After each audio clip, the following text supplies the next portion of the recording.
제가 오늘 죄를 지어가지고 이렇게 또 앞에 섰습니다. 책을 미리미리 드려야 되는데 책이 화요일날 주문한 게 월요일날 왔어요. 일주일 만에 와가지고 못 드렸어요. 그래서 이제 그 죄로 제가 공부를 좀 했는데요. 처음에 이 책을 딱 보고선 걷기 예찬 확실히 현대인에게 필요하구나 이걸 많이 느꼈어요. 왜냐면 차를 갖고 있는 사람들이 거의 반이 넘기 때문에 차가 신발이에요. 요즘에는 나가면 무조건 차가 신발이라 그냥 차 타고 가는 거예요. 10분이 되든 5분 거리든 3분 거리든 다 차로 다니고, 그러니까 차가 없는 저도 누가 차가 있거나 이렇게 하면 다 차를 타고 다니려고 그러죠. 근데 지금 보면은 걷는 게 굉장히 부족하다는 거죠.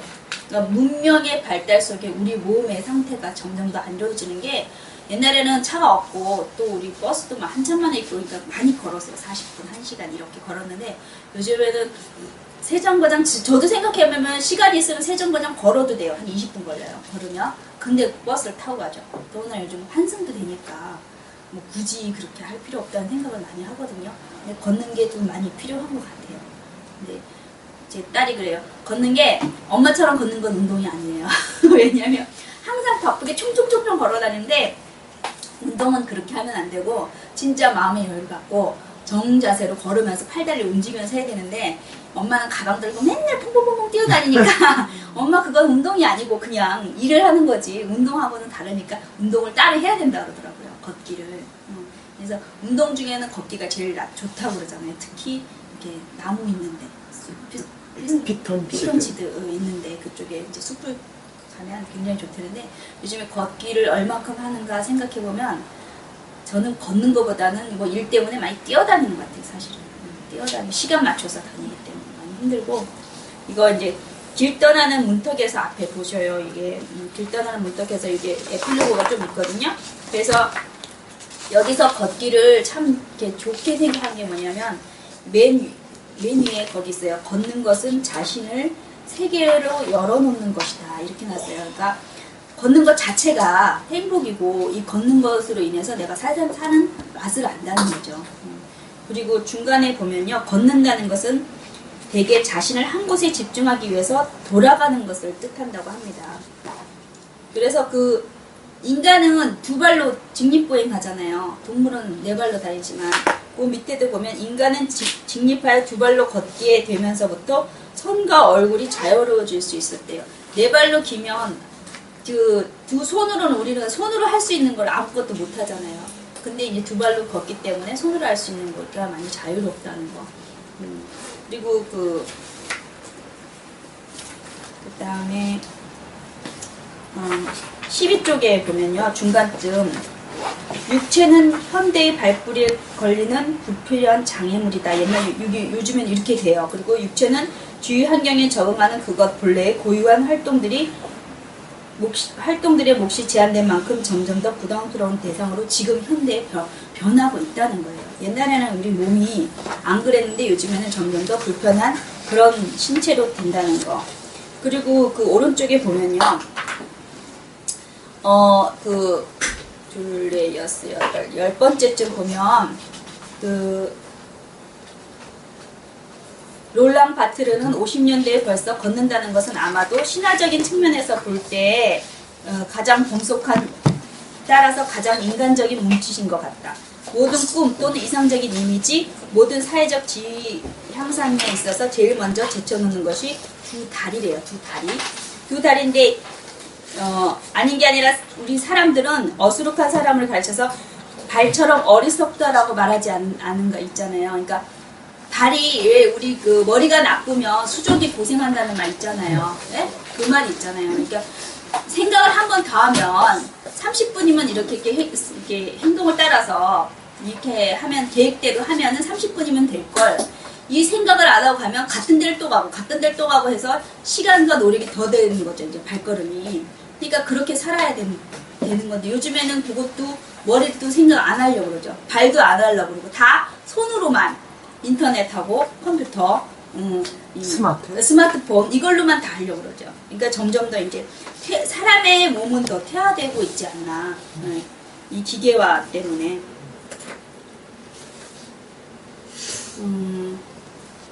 그리고 그 15쪽의 맨 위에 보면은 시간과 장소의 향유인 보행은 현대성으로부터 도피오 비웃음이다.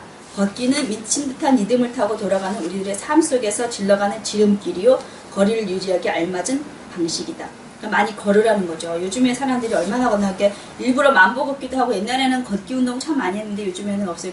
제가 생각나는 것도 그래요. 초등학교 때 그때는 국민학교였죠. 애향단 그래갖고요. 학교가 그때 초등학교 때 학교 다니면 40분 걸렸어요. 걸어서. 그러면 동네 시장에서 다 모여서 한 줄로 서서 깃발 들고 학교를 갔었어요. 애향단. 그래가지고 그거 걷기를 했는데 그때는 버스 타고 다니면 혼났어요. 저는. 초등학교 때. 버스 타고 내리면 선생님한테 걸리면 되게 혼나요. 네. 그래서 항상 걸어 다니라고 그래요. 그래서 그때는 참 많이 걸었던 생각이 들어요. 그래서 장마질 때는 한번 또 물에다 쓸어 내려갈 뻔도 했었어요. 시골이라 그럴 뻔도 있었어요. 그래서 이제 여기 17쪽에 보면은 이 책에 있어서 글쓰기와 맨 위에요. 글쓰기와 성찰의 중심은 감각적 쾌락과 세상을 향하는 마음이다. 이것도 굉장히 좀 의미가 있죠. 글쓰기의 성찰, 내가 글 쓰는 것도 생각을 해가면서 써야 되고 감각적 쾌락과 세상을 향하는 마음으로 이 책을 읽으라는 거예요. 네. 그리고 그 중간쯤 보면 저자에게 중요한 것은 걷는 즐거움만이 아니라 숱한 책 읽기의 즐거움을 말하는 거래요. 이 저자는 책 읽기를 굉장히 좋아하나 봐요. 그래서 모든 글쓰기는 다른 글쓰기에서 자양분을 얻는 것이니 작가의 붓끝에 자양분을 공급해주고 있는 저 환희에 비치고 있음을 글 속에서 밝히는 것은 지극히 당연한 것이다. 이 책 속에 담아놓은 것은 스쳐가는 지나가는 추억들, 중요하면서도 사소한 인상, 만남, 대화, 한마디로 말해서 세상 사는 홍치 같은 것이다. 걷는 거는 이제 모든 내 마음이 열려야 걸으면서 사람들을 만나고 하는 게 다 걷는 거에서 시작된다는 거죠. 그래서 걷는 탓 보기를 보면 이 챕터가 앞에서 보시면 이 걷기에 대해서 걷는 맛에 대해서 20가지를 쭉 이렇게 나열해놨어요. 걷기, 첫걸음, 시간의 왕국, 몸, 집, 뭐 혼자서 아니면 여럿이, 상처, 뭐 이렇게 20개를 쭉 나열했는데 제가 여기 5가지만 할 거예요. 걷기, 첫걸음, 시간의 왕국, 몸, 집 이렇게만 할 거거든요. 근데 이 걷기는 맨 첫 줄이 그랬죠. 걷기는 세계를 느끼는 관능회로의 초대다. 세계를 느낄 수 있는 게 걷기에서 시작된다는 거죠. 그리고 걷기는 시간과 공간을 새로운 환희로 바꿔놓는 고즈넉한 방법이고요. 그 뒤에 보면은 그 뒷장에 4번째 줄에 루소에 있어서는 걷기는 고독한 것이며 자유의 경험, 관찰과 몽상의 무궁무진한 원천, 뜻하지 않는 만남과 예기치 않은 놀라움이 가득한 길을 행복하게 즐기는 행위다. 굉장히 예찬을 해놨죠. 걷기에 대해서. 굉장하죠. 생각보다 굉장히 거창하게 해놓은 거예요. 보니까. 그 다음에 그 24쪽에 보면 청년 카잔차스키가 열광적으로 털어놓은 신년선언도 마찬가지다. 젊다는 것, 25살 삶의 젊은이라는 것, 신체가 튼튼하다는 것, 자신의 가슴을 쪼그라들게 하거나 만사를 한결같이 무사무욕하게 한결같이 열정적으로 사랑하는 것을 방해하는 사람이라면 그가 남자든 여자든 결코 사랑할 수 없다는 것. 봄철이건 여름철이건 상관없이 등에 룩색을 짊어지고 가을이건 겨울이건 비를 맞으며 혹은 과일을 짊어지고 이탈리아의 이 끝에서 저 끝으로 혼자서 걸어서 여행한다는 것. 빈별 없이 사람이 아니고서 그보다 더 큰 행복을 바랄 수 없는 것 같다. 이 여행을 하면서 느끼는 거예요, 이 사람이. 그 여행이라는 거는 누구나 다 이렇게 부푼 가슴과 설레임을 갖게 하잖아요, 여행. 지금 누구나 다 지금 떠나고 싶잖아요, 사실은. 네. 내가 이게 현생활이 만족만 되면 누구든지 여행을 가고 싶을 거예요. 여행 가면은 가기 전에 우선 막 그 기대에 부푸는 꿈, 계획 뭐 이런 게 쭉 있는데 그 여행이 그 세상의 아득한 저 끝에 대한 꿈은 언제나 사납고 매혹적인 법이고 그리하여 그 세상 끝에 이르러 허리 굽혀서 들여다보면 바다가 없는 심연이 보일 것 같고 몸을 일으켜 세우면 거대한 벽이 가로막는 것만 같은 느낌은 바로 그 꿈에서 자양분이 생겨서 이게 여행에서 보이는 무의식 속의 풍경이라고 했어요. 그러니까 여행을 하면 그 무의식 속에서 쫙 풍경이 그려지잖아요. 지금 어디를 가고 싶다. 진짜 뭐 파타야나 뭐 푸켓을 가고 싶다. 그 갔다 온 그 바다가 생각나거든요. 사실 그 옥색 같은 바닷물에 그 흰색도 아닌 모래가 다 보이는 그 물에 물고기 색이 진짜 청천연색이 물감으로 표현할 수 없는 그런 색깔도 많잖아요. 그러니까 그런 걸 한번 보고 오면 또 한 번에 또 생각과 그 이게 열망이 또 생기는 거죠. 그래서 우리는 또 이렇게 살아가면서 그 지도를 많이 보게 되니까 어디 여행을 하게 되면은 책하고 안내하는 사람도 있고 지도도 있잖아요. 그러니까 그 지도들을 보면서 옛날에는 지도를 많이 보고 다녔죠. 아, 가이드가 없고 막 그럴 때는. 지금도 내비게이션 있기 전에는 저도 지도 보고 운전하고 다녔어요, 사실. 네. 어딜 좀 가면 서울 떨어진다, 어디 간다. 그러면 지도를 보고 갔거든요.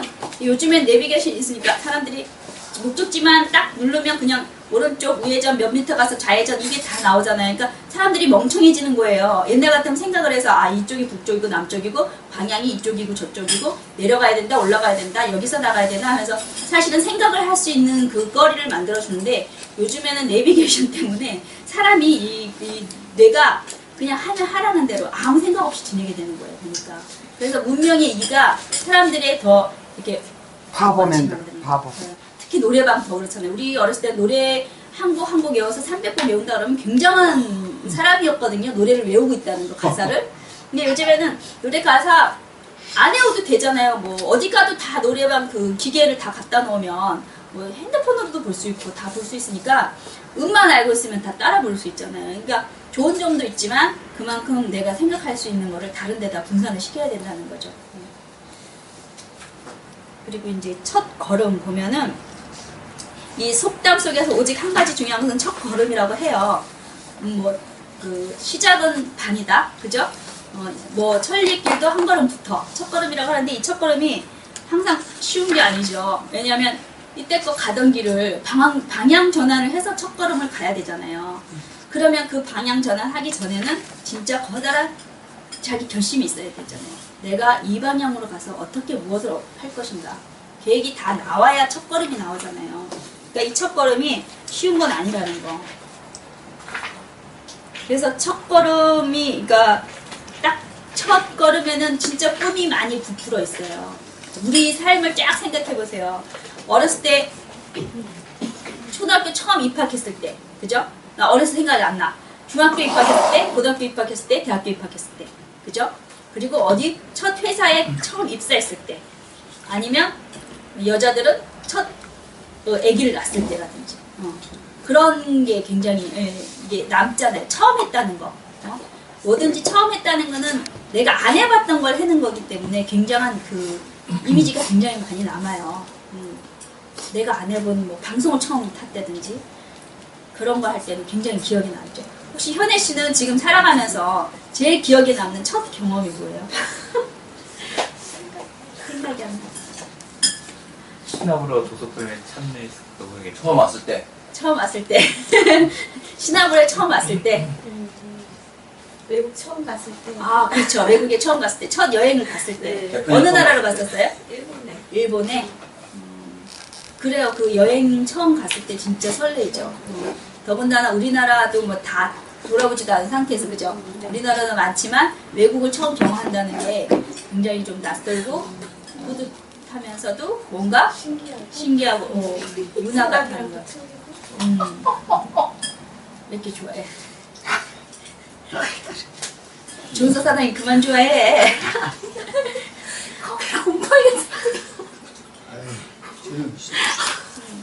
그래서 이 그 첫 걸음도 중요하지만 첫 걸음보다 또 중요한 게 뭐예요? 이게 규칙적인 걸음으로 똑바로 걷는 방법을 제대로 배우는 거잖아요. 그러니까 여기서 얘기해 주는 걸 보니까 첫 걸음도 중요하지만 내가 첫 걸음을 가기 위해서 굉장한 그 사고를 해서 진짜 많이 연구를 하고 계획을 세워서 진짜 그 계획이 첫걸음 들였을 때 그 부푼 기대만큼 꾸준히 잘 효과가 날 수 있게끔 하는 거.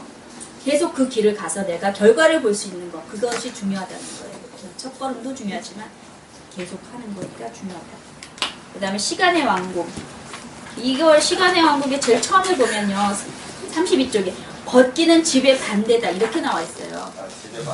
집의 반대다. 걷기는.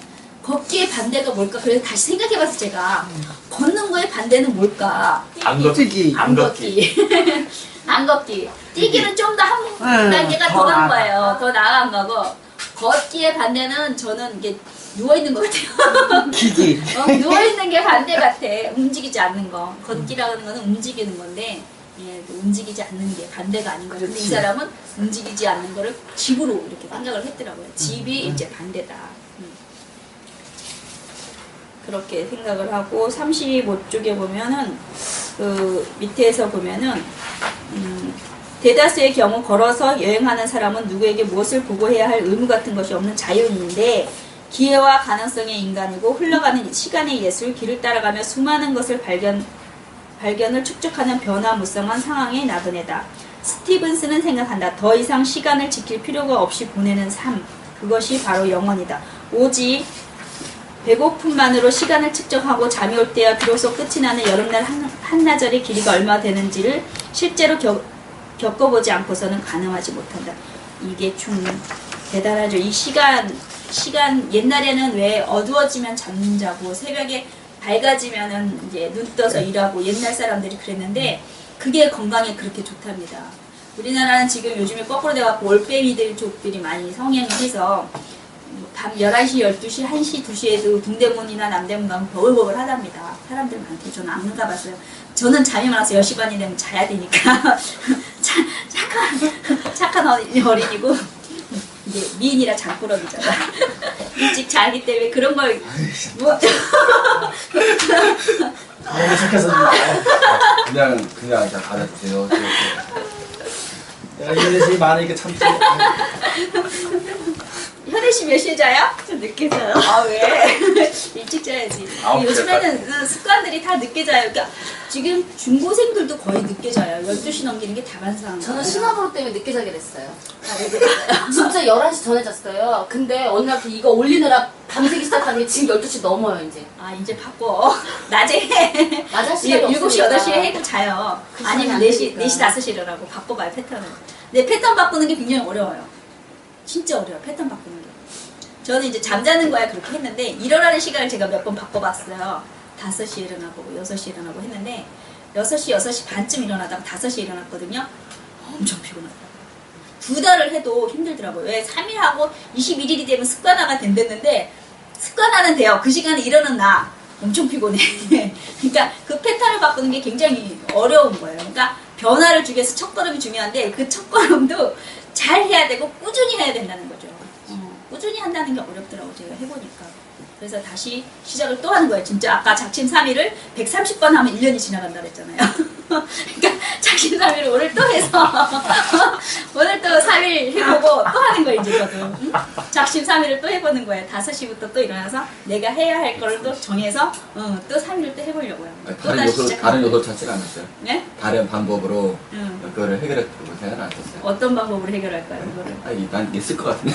아, 굳이 뭐 다시. 못 일어나요. 안 그러면 낮에 1시간씩 자야 되는데 그게 안 돼요. 상황에 따라서 5시에 일어난다고 이걸 좀 더 길게 살자고 일어나는 건데 낮에 1시간 자면 소용이 없잖아요. 30분을 자다 1시간 자다. 그거는 아닌 것 같아요. 그래서 이렇게 해서 그 지금 시간의 왕국, 그 시간에 대해서는 타임에 대해서는 저희 저번에도 배웠잖아요. 많은 말이 많죠. 시간은 바로바로 흘러가기 때문에 지금 현재가 중요하다는 거. 금 중에 3가지 금이 좋다고 그러시더만요. 그 저번에 단체 카톡 보셨어요? 한번 어디 그랬대?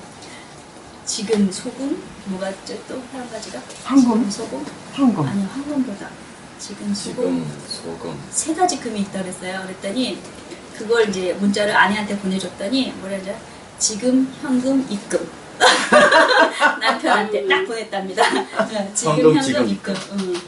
그렇게 보냈답니다. 그 여자들은 뭐니 해도 뭐니밖에 몰라. 뭐니밖에 몰라. 그 다음에 이제 몸이 있는데 이 몸이 참 이걸 읽으면서 감사합니다가 너무 이게 마음 절절히 나오는 거죠. 내 몸이 이렇게 건강한데 너무 감사합니다. 이게 나오더라고요. 그 몸을 이렇게 보면 우리 저번에 닉 부이치치도 봤죠. 37쪽이야. 닉부이치치를 보면서 그 몸 가지고도 살아가려고 바둥바둥하고 진짜 초등학교 때부터 자살하려는 마음을 갖고 살았는데 그걸 변화시켜서 자기를 생각을 변화시켜서 자기 삶이 이렇게 되도록 그 자기가 하는 거지 그게 누가 해준다고 해줄 수 없는 거잖아요. 그럼. 그죠? 그러니까 자기가 스스로 내가 이 세상에 쓸모가 없어. 내가 이렇게 살아서 뭐해. 이렇게 하면은 자기가 진짜 쓸모없는 사람이고 내가 진짜 이 팔다리가 없지만 세상을 구원해보고 내가 뭘 증거를 해보자. 그래서 세계를 다니면서 지금 열심히 자기 나름대로 일을 하고 있잖아요. 그런 걸 보면서 저도 사실 초등학교 6학년 때부터 자살 생각 굉장히 많이 했어요. 6학년 때부터 일기장에 항상 그랬거든요. 네. 6학년 때부터 이렇게 그걸 사춘기가 빨리 안 나가. 그걸 계속 일기장에 쓰고 다녔어요, 제가. 근데 이제 현실에 대한 도피죠, 제가. 현실이 너무 힘들었기 때문에 그냥 막. 그때부터 힘들었어요? 네, 그러니까 엄마 아버지가 이제 좀 가정적으로 힘들어서 제가 집안일을 하고 다녔어요. 설거지, 빨래, 청소 이런 거 제가 하고 다니고 그랬어요. 그래가지고 이제 6학년 때부터 그런 생각을 했거든요, 저도. 그래서 대표는 안 하셨죠? 대표는 그 생각 안 했죠. 세상은 살만한 세상인데 왜 자살을 하려고 그래? 아이 여기 흉터 있다 그랬어요. 아이 뭐야? 조사하면 다 나와, 그죠? 그럼. 근데 사람은 제가 이렇게 만나보니까 누구나 다 한 번씩은 했더라고요. 제가 좀 빨랐기 때문에 그때 좀 빨랐다는 거지 사장님도 한 번 하셨을 거 아니야. 시도를 안 했고 생각. 시도는 나도 안 해봤어. 시도는 안 했지만 생각은 다 한다고. 이 양반들이 시도를 해봐야 진짜. 조사 사장님은요? 50년 후에 자살하려고요. 50년에 멋있습니다. 예. 유피 않게 지금 자살하려고. 자연사하지 왜 죽어? 자연사. 왜 자살해? 50년 후에. 아니 그 자연사. 자연사한 다음에 그게 안 죽으니까 그 자연사가 안 되니까. 그러면 지옥 가. 내가 죽여줘. 아니 자연스럽게 무서운 산다. 양반이야. 둘이 무서워. 자살은 자연스럽게 살자 그게 자살. 자연스럽게 살자. 그 말씀 있어요? 그러니까 자살을 거꾸로 하고 살자래요. 그래서 옆에서 보면 사실은 저희가 사는 게 다 똑같아. 이게 지금 포장을 하고 말을 안 해서 그렇지 다 열어보면 속을 쫙 열어보면 고민이 다 있어요. 모양과 색깔만 다를 뿐이에요. 나한테 다가오는 짐의 무게가 틀릴 뿐이지 사실은 그러잖아요. 남의 그 큰 들고보다는 내 눈엔 이 요만한 게 좁쌀만한 알갱이가 더 아프거든요. 그러니까 나만 아픈 줄 알고 있어요. 사람들이 다. 그래서 제가 엄마를 보면서 많이 느낀 게 뭐냐면 저희 엄마는 포장을 너무 많이 하고 사신 거예요. 포장을 너무 많이 하셔서 자기를 안 드러냈기 때문에 그게 속으로 막 쌓여서 병이 된 것 같아요. 제가 그래서 엄마를 보고 야, 난 풍수가 돼야 되겠다. 왜? 내가 아프면 아프다. 응? 여기가 안 좋으면 안 좋다고 얘기를 해줘야지 알지 상대방은 모르거든요. 그러면 혼자서 그거를 승화시킬 수 있는 진짜 무단한 기도를 하든지 무슨 묵상을 하든지 몸을 움직여서 그거를 발산을 하면 괜찮은데 안 하니까 병이 되는 거야. 그래서 제가 엄마를 딱 보고 이제 풍수가 돼도 괜찮구나. 왜? 내가 품어내도 그 사람 인생에는 지장 지장이 없어요. 내 입으로 풀어낸 것밖에 없고 그 사람 인생이 뭐 내가 이 얘기를 한다고 해갖고 그 사람 인생이 절대 변하는 거 없거든요. 물론 나쁜 건 들을 수 있겠죠. 제가 걔는 그랬대 저랬대 나쁜 얘기는 들을 수 있지만 내 인생이나 그 사람 인생에서 중요한 거를 변화시키지는 못해요. 누가 나 이렇게 힘들면 제가 지금 살아가면서 힘든 얘기를 하면 그래요. 그래 동성이도 사는데 너 생각하면 내가 살 수 있을 것 같아. 이런 얘기를 참 많이 들었어요, 제가. 그런 얘기를 들을 때 어떤 때는 굉장히 서운해요. 어떤 때는 서운하지만 그래 나 때문에 그래도 너도 살아갈 수 있는 힘이 되는구나 이런 생각도 하고. 제가 그걸 이제 친구들한테 얘기하면 그런 얘기를 많이 들어요. 그래 동성이도 사는데 나는 너에 비하면 아무것도 아니다 고민이. 사는 힘, 무게가 진짜 너에 비하면 아무것도 아니구나. 그런 얘기를 들었을 때는 그래 풍수로 털어놔도 나 때문에 사는 애가 있구나. 미안을 또 삼고 있어요. 그래서 이 몸이라는 게 진짜 여기 있는 사람들 다 감사해야 돼요. 어디 눈, 코, 입, 귀, 팔다리가 다 성하잖아요. 대신 이게 마음의 장애인이라고 그러죠. 마음들이 그 장애인들 다 일을 해내가면서 움직이고 있는데 우리는 일을 그 사람보다 더 좋은 삶을 살아야 되는데 못하니까 마음의 장애인이라고 하기도 하지만 진짜 이렇게 사는 게 감사하더라고요. 특히 애들 염색체 모자라서 다운 증후군. 엄마들 보면 너무 막 속이 막 상하더라고. 다운 증후군 왜 이렇게 잘생겼어 애들이. 다운 증후군 아니야. 잘생긴 게 아니고 생긴 게 다 비슷하죠. 또 똑같아. 다운 증후군도 있고 뭐 여튼 좀 애들이 다 좀 모자란 애들은 너무 잘생겼더라고. 똑같아요. 직접장애. 잘생겼어. 잘생겼는데 보면은 너무 속이 상하더라고. 지적장애나 턱장애나 다 비등비등하게 외관상은 멀쩡해요. 픽장애처럼. 근데 다운 증후군은 생긴 게 다 비슷비슷하잖아. 똑같아. 25번년생이죠. 그 부모님은 얼마나 이게 그러니까 항상 그러잖아요. 야, 내가 먼저 죽으면 안 되는데 그 생각을 많이 하죠.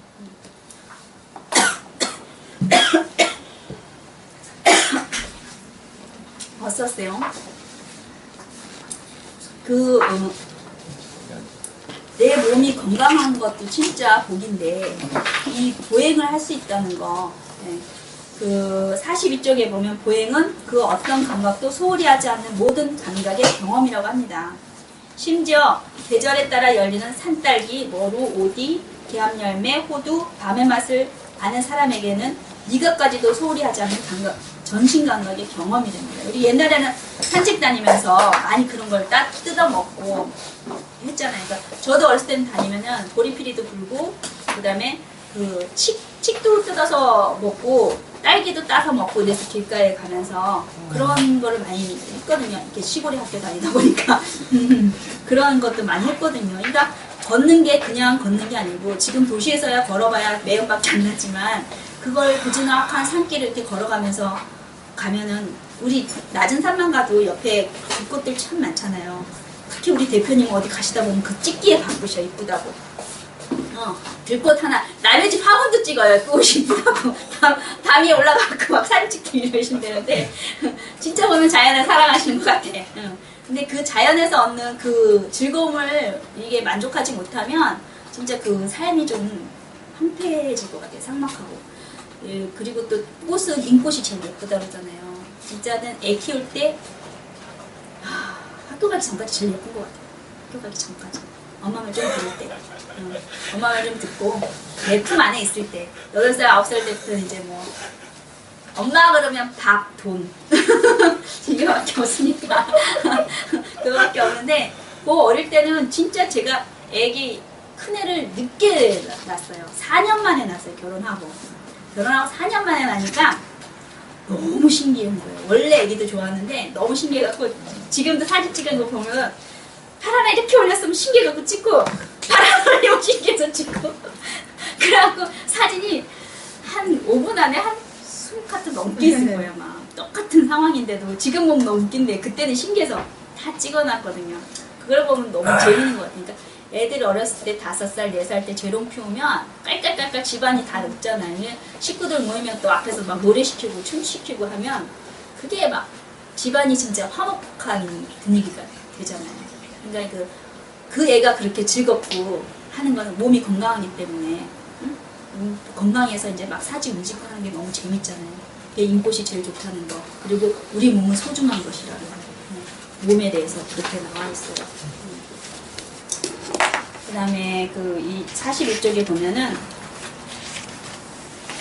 보행자에게 좋은 충고를 들려준다. 모든 초라한 침상이 폭신폭신하게 느껴질 정도로 피곤을 맛보고 시장기가 별 볼 일 없는 자연의 음식에 달콤한 양념이 되어줄 정도로 배를 골아보는 것은 나쁘지 않다고 합니다. 왜? 감사를 느끼려면 한 번은 이렇게 없는 거를 이렇게 경험을 해봐야 된다는 거. 그래서 우리 왜 장애인의 날 해가지고 한 번씩 경험해보게 하잖아요. 왜 눈 가리고 걸어보고 뭐 애완견이랑 그런 것도 해보는 게 진짜 있을 때는 몰라요. 없을 때 그거의 소중함을 알고 있으니까 그걸 한 번씩 경험해보는 게 좋지 않겠느냐. 그 다음에 그 밑에 보면 걷기는 사물의 본래의 의미와 가치를 새로 읽어주는 인식의 한 방식이며 세상 맛의 제 맛을 되찾아 즐기기 위한 보람 있는 우회적인 수단이라고 합니다. 그쵸. 이제 걷기는 진짜 팔다리가 성해서 이렇게 걷는다는 게 너무 행복하고 모든 사람한테 진짜 좋은, 건강에 좋은 에너지가 된다는 거. 그리고 이제 짐. 이 짐. 아우, 짐이야. 아우, 짐이 너무 많아. 어깨는 늘 무거운 짐이 짓누르고 있죠. 김성만 사장님 어깨 짐 빨리 얘기해보세요. 어깨에 짐이요? 네. 자식이 제일 자식, 또 자식. 아 그리고 이제 교회 식구들. 교회 식구들. 예. 짐이 많아. 그리고 그밖에 많은 사람들이 있죠. 등등등. 기타 등등등. 여기 저기 하시잖아. 뭐지? 다문화 가정. 예. 그거 이제 이끌어 가시니까 그것도 짐이시죠. 다문화 가정은 짐은 아니에요. 짐은 아니에요. 네. 행복이에요. 아니 그냥 한국 사람들이 더 짐. 한국 사람들이 다 아 그게 짐이 맞아. 그래서 한국인이나 중국 좋거든. 자신이 짐이지? 나처럼 자식이 짐이 아닌 사람이 있어야 되는 거야. 현혜 씨, 네? 자식이 짐이 우리는 안 되지, 그죠? 자식이 짐이면서도 희망이죠, 우리한테. 맞아. 희망이고 행복이에요. 네, 내가 아까도 그랬잖아. 애 키우면 그렇게 재밌다니까? 그 행복을 맛을 못 본 사람이 그래? 그러면서 행복을 맛보지 않고는 얘기하지 마세요. 보세요. 나도 집에 가면 희망이 있어요. 노트북 있고 다 냉장고 있고 다 희망이 있어. 재롱 피워요? 묵묵히 기다리고 있는데. 그래서 저도 이걸 참 많이 느껴요. 이게 시간이 흘러감에 따라서 경험상 불필요하다고 여겨지는 것을 사실은 버려요. 살다가 많이 버려요. 하지만 그래도 짐이 많다는 거. 버려도 많다는 거. 제가 이사를 다니면 한 번씩 짐을 이제 정리하잖아요. 근데 진짜 여자들의 그 욕심이랄까? 소유욕? 그거는 참 어려운 것 같아요. 사실 1년에 한 번 쓰는 거 가지고 가야 되거든요, 저는. 움직여야 되거든요. 근데 놔두면 어떤 때는 1년에 한 번도 못 써. 못 써. 그러니까 항상 보면은, 짐을 보면, 특히 우리 옷 정리할 때 있잖아요. 봄, 여름, 가을, 겨울. 이제 옷 정리할 때 됐죠. 이제 이 여름 옷 넣고, 이 옷을 올해 입었나, 안 입었나. 안 입었으면 버리래요, 무조건. 왜? 다음에 또 안 입을 거니까. 근데, 어머, 이거 어디서 누구랑 얼마 주고 샀는데. 그게 생각이 나는 거야, 이제. 응? 입지도 않았으면서 생각나는 거야. 아, 어느 날 언제 이렇게 사놓은 옷인데. 아니면, 누가 사준 건데. 못 버려, 이거를. 절대 입지도 않으면서. 과감히 버리라고 그랬는데. 이 짐이거든요, 사실은. 들고 다니면서. 그 짐을 좀 벗어야 되는데, 참 그게 버리는 게 습관이 안 돼요. 뭔가 뭐, 20대, 30대, 40대에서 할 일을 보면은, 다 짐벌이가 다 나오더라고, 거기 책에서도. 그죠? 나에게 필요한 거 말고는 버려라. 근데, 절대 못 버리는 거, 책. 책 욕심이 많아서 책을 진짜 못 버렸어요, 제가. 책을 못 버리고, 옷을 못 버리고. 그것도 여자들 살림 잼 있잖아. 못 버려요, 살림. 왜? 내 손이 닿고, 내가 계속 써오던 거라, 사실 제가 세탁기 이번에 23년째, 이제 버렸어요, 제가. 23년째. 지금 버렸어요. 지금 결혼한 지 24년 된 거예요? 아, 네. 어머네. 24년 차 됩니다. 그래서 세탁기를 지금 버리는데, 고등학생 같은데. 심하신 말씀하시네요. 자꾸 이상하게 아, 만들어. 머리만 꽁지해봐요. 그냥 고등학생이지. 아, 오늘은 안 됐거든. 아유. 뒤에서 보면 초등학생이에요. 너네가 유치원생 아닌 게 다행이야. 배낭 메고. 너라면 배낭 메까? 영어 신발을 보면? 신발을 보면 안 되지. 아니, 나 노랑 배낭 메고 유치원생이나? 이게 짐이 너무 많은데 이 산 세월이 다 어디 갔나? 이 짐으로 다 채워져가지고 버릴 게 너무 많다는 거. 쓸데없는 거 많이 버렸는데 사실 제일 아까울 때가 뭐냐면 제가 한 15년, 18년 정도 쓴 가계부를 한꺼번에 버렸어요. 이거 할 때 도저히 못 들고 다녀가지고 91년부터 쓴 가계부가 있었어요. 이렇게 쭉 모아놨어요. 옛날에는 은행에서 다 줬어요, 가계부를. 안 사도. 그래갖고 무슨 잡지책에서 준 거, 그 다음에 이제 뭐 그런 은행에서 준 거 해갖고 이만큼을 갖고 있었어요. 갖고 그 있었는데 은행에다 내면 상 받을 텐데. 도저히 끌고 다닐 수가 없더라고요. 그 은행에 줬으면 상 받을 그래요? 건데. 그래갖고 그때는 영수증 처리 또 다 했어요. 옆에 풀 붙여가지고 다 하고 그때는 콩나물 100원, 병원비도 뭐 애기 다닐 때 1,500원 이랬어요. 그때 그걸 쭉 보면 한번 훑어보니까 재미는 있더라고요. 거기다 이제 조금씩 써놔요. 이제 그날의 이벤트. 오늘은 누굴 만났다, 친구 만났다, 뭐 오늘은 쇼핑을 뭘 했다 이런 걸 다 써놔가지고 한번 훑어볼 때는 참 좋은데 그걸 싹 버릴 땐 좀 허전하고 지금도 조금은 그래요. 근데 이제 한 2년 써놓은 건 있어요 지금 가게가. 근데 그거 쓰지 말라고 그러더라고요. 그거 쓰면 가난하게 산다고. 그냥 돈이 풍덩풍덩 쓰게끔 쓰지 말라 그래갖고 이제 미련까지 다 버렸습니다. 그 짐이라는 거 진짜 힘들고 이게 너무 재밌더라고요.